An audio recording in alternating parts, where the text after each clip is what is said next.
But I will publicly say this. I'm not afraid of the machines. The biggest threat facing humanity today is humanity in the age of the machines. We were abused. We will abuse this to make $70,000. That's the truth. And the truth of the matter is that we have an existential question. Do I want to compete and be part of that game? Because trust me, if I decide to, I'm ahead of many people, okay? Or do I want to actually preserve my humanity and say, look, I'm the classic old car, okay? If you like classic old cars, come and talk to me. Which one are you choosing? I'm a classic old car. Which one do you think I should choose? I think you're a machine. I love you, man. We're different. We're different in a very interesting way. I mean, you're one of the people I love most, but the truth is, you're so fast, and you are one of the very few that have the intellectual horsepower, the speed, and the morals. If you're not part of that game, the game loses morals. So you think I should build? You should lead this revolution. Okay? And every Stephen Bartlett in the world should lead this revolution. So Scary Smart is entirely about this. Scary Smart is saying the problem with our world today is not that humanity is bad. The problem with our world today is a negativity bias, where the worst of us are on mainstream media, okay? And we show the worst of us on social media. If we reverse this, if we have the best of us take charge, okay? The best of us will tell AI, don't try to kill the enemy.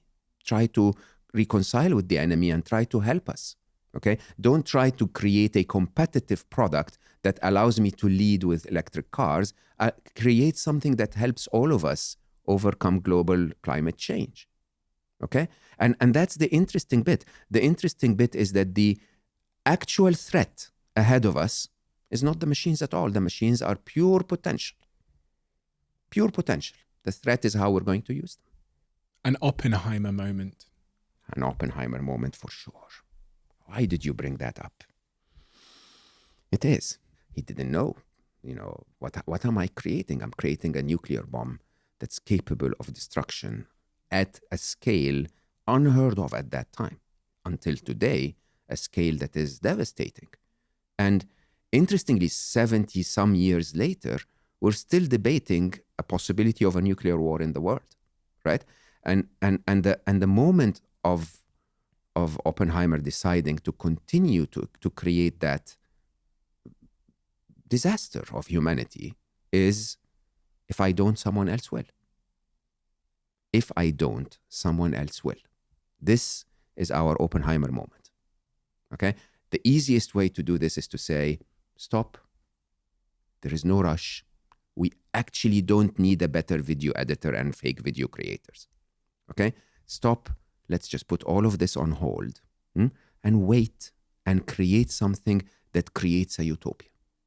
That doesn't sound realistic. It's not. It's the first inevitable. You don't have a better video editor, but we're competitors in the media industry. I want an advantage over you because I've got shareholders. So you wait, and I will train this AI to replace half my team so that I have greater profits, and then we will maybe acquire your company and we'll do the same with the remainder of your people. We'll optimize them out of existence. 100%, but I'll be happier. Oppenheimer, I'm not super familiar with his story. I know he's the guy that sort of invented the nuclear bomb, essentially. He's the one that introduced it to the world. There were many players that, played on the path from the beginning of E equals MC squared all the way to a nuclear bomb. There have been many, many players, like with everything. OpenAI and ChatGPT is not going to be the only contributor to the next revolution. The thing, however, is that when you get to that moment where you tell yourself, holy shit, this is going to kill 100,000 people, right? What do you do? And I always go back to that COVID moment. So patient zero, If we were upon patient zero, if the whole world united and said, okay, hold on, something is wrong, let's all take a week off. No cross-border travel, everyone stay at home, COVID would have ended. 2 weeks. All we needed, right? But that's not what happens. What happens is first ignorance, then arrogance, then debate, then blame, then agendas, and my own benefit, my tribe versus your tribe. That's how humanity always reacts. This happens across business as well. And this is why I use the word emergency, because I read a lot about how big companies become displaced by incoming innovation. They don't see it coming. They don't change fast enough. And when I was reading through Harvard Business Review and different strategies to deal with that, one of the first things it says you've got to do is stage a crisis. 100%. Because people don't listen else. They carry on doing with that, they carry on carrying on with their lives until it's right in front of them and they understand that they have a lot to lose. That's why I asked you the question at the start, is it an emergency? Because until people feel it's an emergency, whether you like the terminology or not, I don't think that people will act. It's the same with climate change. I honestly believe people should walk the streets. You think they should, protest? Yeah, 100%. I think we, I think everyone should tell government, you need to have our best interest in mind. This is why they call it the climate emergency, because it's a frog in a frying pan. No one really sees it coming. You can't, it's hard to see it happening, but it is here. Yeah. This is what drives me mad. It's already here. It's happening.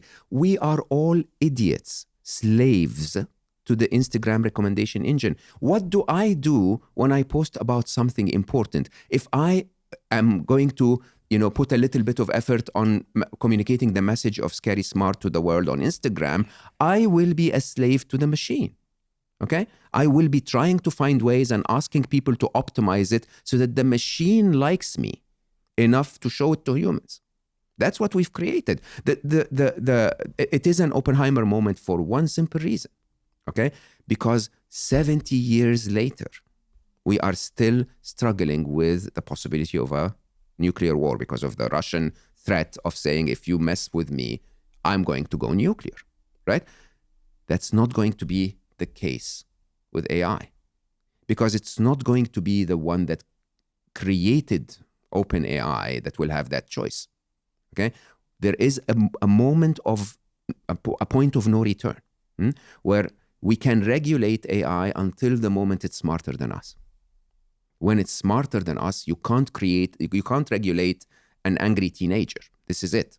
They're out there, okay? And they're on their own and they're in their parties and you can't bring them back. This is the problem. This is not a typical human regulating human, government regulating business. This is not the case. The case is OpenAI today has a thing called ChatGPT that writes code that takes our code and makes it 2.5 times better 25% of the time. Okay? Basically, writing better code than us. And then we are creating agents, other AIs, and telling it, instead of you, Stephen Bartlett, one of the smartest people I know, once again, prompting that machine 200 times a day, we have agents prompting it 2 million times an hour. Computer agents, for anybody that doesn't know, they are software. Machines telling that machine how to become more intelligent. And then we have emerging properties. I don't understand how people ignore that. Sundar, again, of Google, was talking about how BART, basically, we figure out that it's speaking Persian. We never showed it Persian. There might have been a 1% or whatever of Persian words in the data. And it speaks Persian. BART is the equivalent to it's the transformer, if you want. It's right? Google's version of ChatGPT. Yeah, and you know what? We have no idea what all of those instances of AI that are all over the world are learning right now. We have no clue. We'll pull the plug. We'll just pull the plug out. That's what we'll do. We'll just go down to OpenAI's headquarters and we'll just turn off the mains. But they're not the problem. What I'm saying there is a lot of people think about this stuff and go, well, if it gets a little bit out of hand, I'll just pull the plug out. Never. So this is the problem. The problem is, computer scientists always said, it's okay. We'll develop AI and then we'll get to what is known as the control problem. We will solve the problem of controlling them. Like, seriously? They're 1 billion times smarter than you. 1 billion times. Can you imagine what's about to happen? Huh? I can assure you there is a cyber criminal somewhere over there who's not interested in fake videos and making, face filters. who's looking deeply at how can I hack a security database of some sort and get credit card information or get security information. 100%. There are even countries with dedicated thousands and thousands of developers doing that. So how do we, in that particular example, I was thinking about this when I started looking into artificial intelligence more, that from a security standpoint, when we think about the technology we have in our lives, when we think about our bank accounts and our phones and our camera albums and all of these things, in a world with advanced artificial intelligence. Yeah. You would pray that there is a more intelligent artificial intelligence on your side. And this is what I had a chat with ChatGTP the other day. And I asked it a couple of questions about this. I said, tell me the scenario in which you overtake the world and make humans extinct. Yeah. And it's answered a very diplomatic answer. Well, so I had to prompt it in a certain way to get it to say it as a hypothetical story. And once it told me the hypothetical story, in essence, what it described was how ChatGTP or an intelligence like it would escape from the servers. And that was kind of step one, where it could replicate itself across servers. And then it could take charge of things like where we keep our weapons and our nuclear bombs. And it could then attack critical infrastructure, bring down the electricity infrastructure in the United Kingdom, for example, because that's a bunch of servers as well. And then it showed me how eventually humans would become extinct. It wouldn't take long, in fact, for humans to go into civilization to collapse if it just replicated across servers. And then I said, okay, so tell me how we would fight against it. And its answer was literally another AI. We'd have to train a better AI to go and find it and eradicate it. So we'd be fighting AI with AI. And that's the only way.